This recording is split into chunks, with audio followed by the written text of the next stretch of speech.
drop a nickel into the slot. Very good. Now, how may I be of service? Hi, could you please connect me with Bess Marvin at KL54468? Just a second. Hello? Hi, Bess, it's Nancy. George, get over here. It's Nancy Drew. So how's the Lilac Inn? Beautiful. Are the lilacs blooming? Like crazy. They smell so good. It's like the air is made of perfume. Hi, Nancy. Is that you, George? Ouch, that's my foot. Well, move over. I can't hear. You move over. Then I can't hear. Look, just hold the phone like this, okay? There. Can you hear us? I can hear you fine. It would be so nice to have two phones in this house. We don't even have a telephone at our house. So quit griping. So, Nancy, what's the scoop? Well, I talked to Emily Crandell. Bess was telling me that you don't really know her that well. Bess and I just know her through Helen Corning. The last time I saw her was at Helen's 15th birthday party. I saw her last year at Helen's recital. Hello? Is someone on the line? Hello? We're on the line, Mrs. Farthingham. Well, get off. I need to make a call. But we just got on. Then it should be no problem for you to get off. Just give us one more minute, Mrs. Farthingham, please. Oh, all right. You have 1 more minute. Go on, Nancy. What were you saying? Just that I... Shh. Wait a minute, Mrs. Farthingham. Would you mind hanging up? All clear. Oh, how I wish we didn't have to share a phone line with her. Just be grateful you have a phone, Bess. Some jewels were stolen out of Emily's room this morning at the same time that a fire destroyed the stove in the kitchen. Destroyed the stove? You mean they can't bake any more cherry pies? Not for a while. Emily's worried that she may have to sell the inn. Is that bad? I mean, she's only 17. It gets worse. Emily admitted to me that she's been seeing and hearing things. Jeepers. You can't go batty when you're only 17, can you? Depends on who your cousin is. Ha ha. I don't think she's going batty, but I do think something's going on around here. Like what? I don't know. Yet. Yet? Well, I can't just turn around and drive home now, can I? Why not? Because... Are you girls still on the line? We're not done talking yet. Well, I've been patient long enough. You girls get off right now. But we... Right now, or the next call I make will be to your father. We gotta go, Nancy. That's all right. I'll call you later. And I'll thank you not to listen in. Oh, don't worry, Mrs. Farthingham. Only nosy busybodies listen in on other people's phone calls. Yes, well, hang up and be quick about it. Bye, Nancy. Talk to you soon.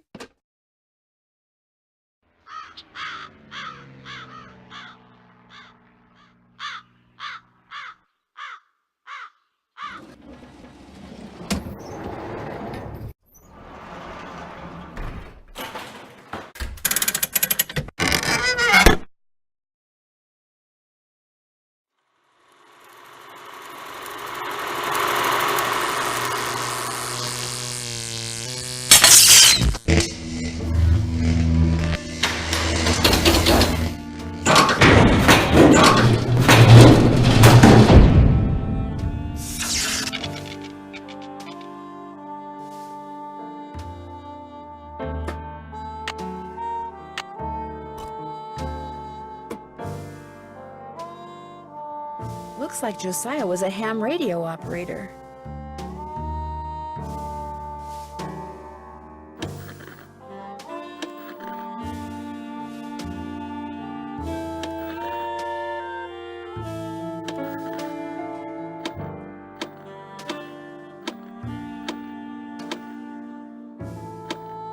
Hello? Is anyone there? Hello? This is Flute, but you sure don't sound like Puck, so explain yourself. My name's Nancy Drew. So where's Puck? Well, I'm pretty sure Puck's real name was Josiah Crowley, and I hate to say it, but he passed away earlier this year. Ah, that's a shame. Heck, I never got to give him his sentence. What sentence is that? Well, see, a while back, Puck dictated a sentence to me and told me that if and when he recited a certain passage from Shakespeare, I was to respond with that sentence. Weird fellow, that Puck. If I tell you the passage, will you tell me the sentence? Well, yeah, sure, I guess. Especially seeing as Puck's no longer with us.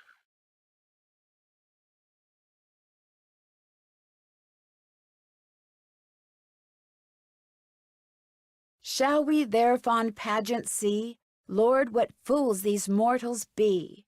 That's it. Here, let me check my logbook for the response. Now I'm supposed to say, Leave by road when the owner is in, because then there will be thieves about. Leave by road when the owner is in, because then there will be thieves about? Those were Puck's exact words. Is Flute your real name? No, it's just what Puck insisted on calling me. What'd you say his real name was? Josiah Crowley. Strange. I never heard of him. Why is that strange? He led me to believe he was this big cheese out in Hollywood, you know, some famous producer, director or something. Said he owned his own studio. He didn't own a studio, and he certainly didn't live in Hollywood. I'll be darned. So he was just lying to me. Well, that's all right. I may have told him a fib or three over the years myself. Like the time I told him I was a scratch golfer. I don't even know what that means. In any case, hope I've been of some help. Over and out.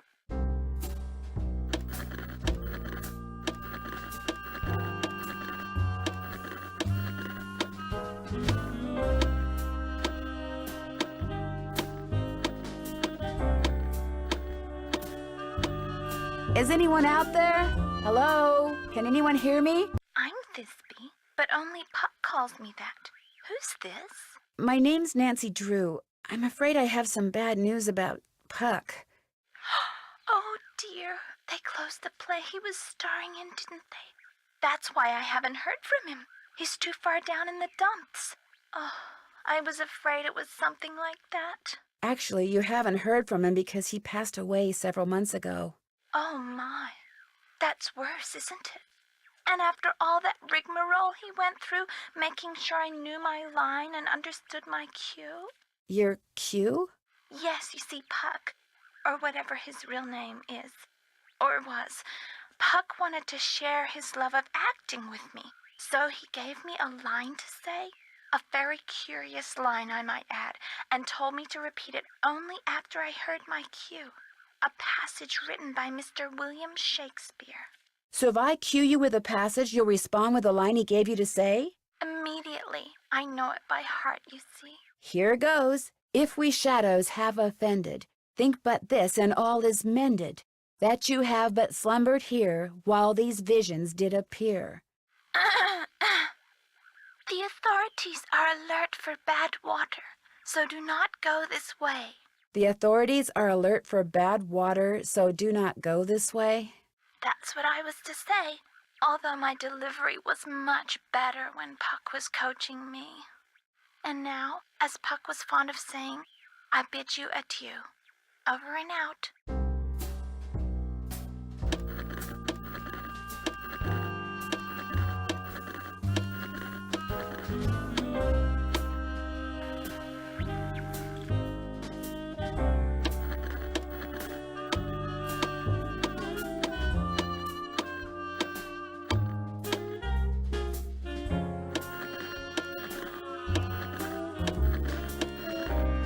Hello? Is anyone there? Hello? This is Pyramus. Who are you? My name's Nancy Drew. Does somebody named Puck usually call you on this frequency? Somebody named Puck used to. Apparently he found something better to do. Haven't talked to him in months. Well, that's because he passed away not too long ago. Oh, well, that's a good excuse, I guess. How'd you know he called me Pyramus? I'm a friend of his. I found your name and radio frequency in his journal. So why are you talking to me? Did Puck, ever ask you to tell him something whenever he read a certain passage from Shakespeare? Whenever he rattled off this Shakespeare quote, I was supposed to rattle off this stupid saying he gave me. How did you know about that?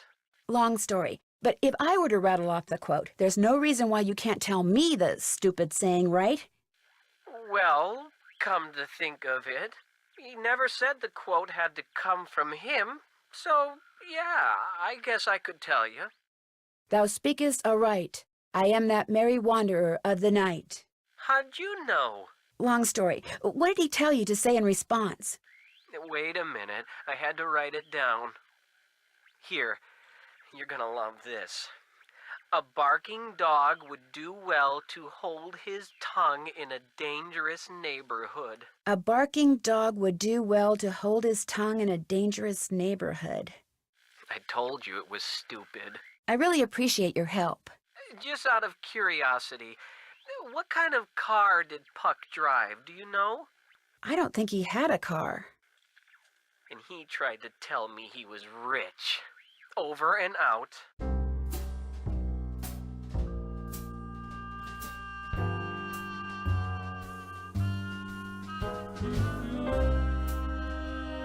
I've seen these symbols before.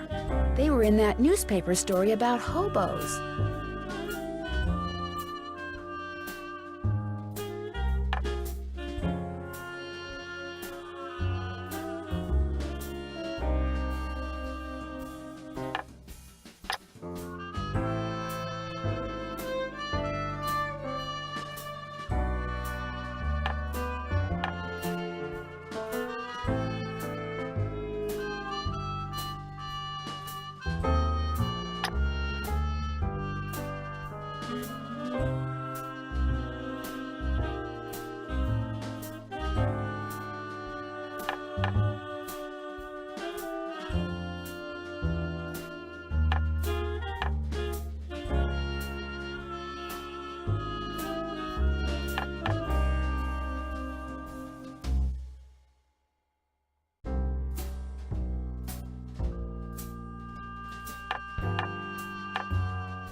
Whoa!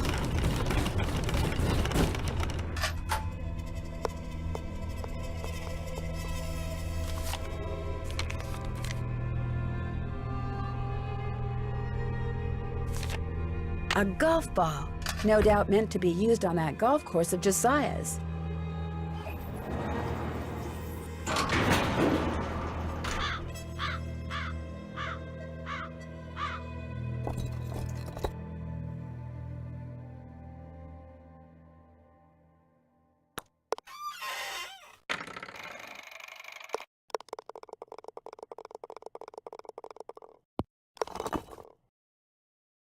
Another safe deposit box key?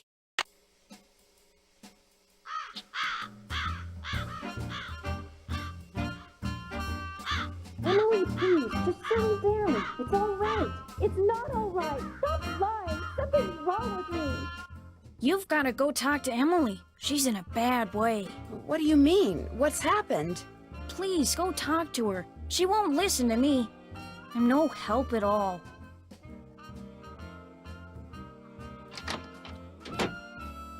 Just go back to River Heights, Nancy. Why? What's the matter? I took a nap after I got back from running errands, and when I woke up, this was in my hand. It's one of the necklaces that I thought had been stolen. I have no idea how it got there. I must do things and not remember.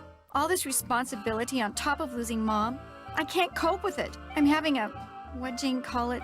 A nervous breakdown. No, you're not. I don't want to talk anymore. Go home. You're just making things worse.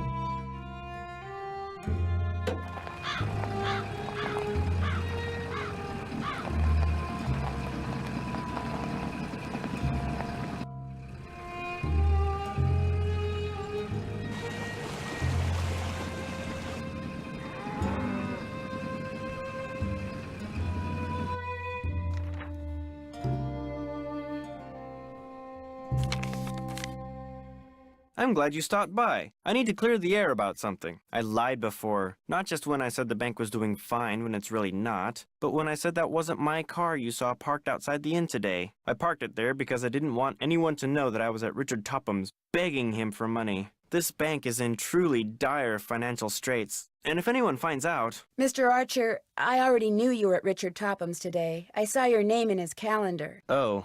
So what can I do for you? I found another safe deposit box key that belonged to Josiah. Impossible. Josiah only had one box, and you've already opened it. Can you tell me whose key this is? It is one of ours. Where did you get it? I won it playing golf at Josiah's with a special ball. I had to ace one of the holes. Why does that sound familiar? I know why. That's what Clara always called me, her ace in the hole. That's who this key belongs to, Clara Pickford. So, Clara Pickford was really Josiah Crowley in disguise. Apparently, he loved playing tricks like that on people and hiding things right under their noses. I wonder what this is. Gloria Dowd, now Crandell, and Jane Willoughby, circa 1912. Jane Willoughby? That doesn't look the least bit like Jane Willoughby. No, it certainly doesn't. I'd better get back to the Lilac Inn and have a talk with her right now.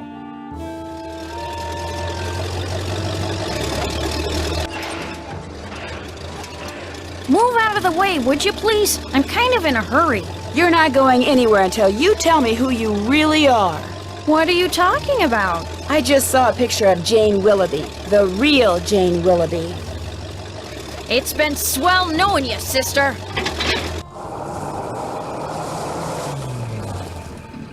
I can't let Jane out of my sight.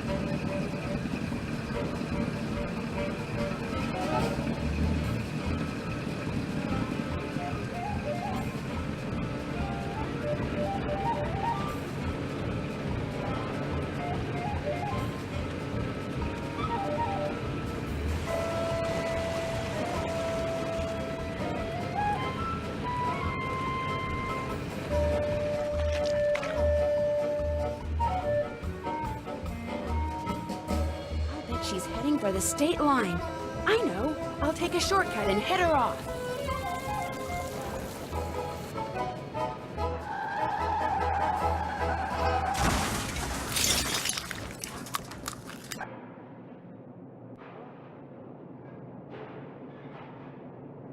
Why couldn't you just mind your own business? Dear Ned, I know you'll be home from school in a couple of days, but I couldn't wait to tell you. I just solved a mystery. I figured out that Emily Crandell's guardian was really an imposter named Marion, who intercepted the letter Emily wrote to Jane Willoughby after her mom died. She pretended to be Jane not only so she could steal Emily's valuables, but so she could convince Emily that she was incapable of running Lilac Inn, and that she should sell it and split the money with her. On top of all that, I found Josiah Crowley's real will. In it, he left Emily so much money that she'll be able to hire all the people she needs to keep the inn going. He left Jim Archer a ton of money too, which means he won't have to close his bank. And from now on, he'll be able to buy his wife a new dress anytime he wants. As for Richard Topham, Josiah left him nothing, although Topham still refuses to admit that he forged the first will and insists that he's going to contest the will I found. Dad says it's highly doubtful he'll succeed, and that he'd be better off sticking to spoon tricks. Anyway, when you get home, I'll give you all the details over a nice big piece of slightly damaged cherry pie. Wait till you hear that part of the story. As always, Nancy.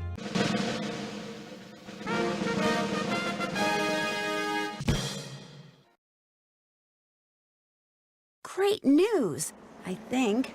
See, Frank and Joe Hardy have invited me to help them solve a mystery. Only this mystery takes place on a train. But not just any train, a train that was found abandoned years ago in the middle of nowhere. All of its passengers had simply vanished. Some people say the train is jinxed, others say it's haunted. I mean, it'll be fun to finally get to work alongside the Hardy boys, but I just hope the trip we're going on doesn't turn out to be, you know, one way.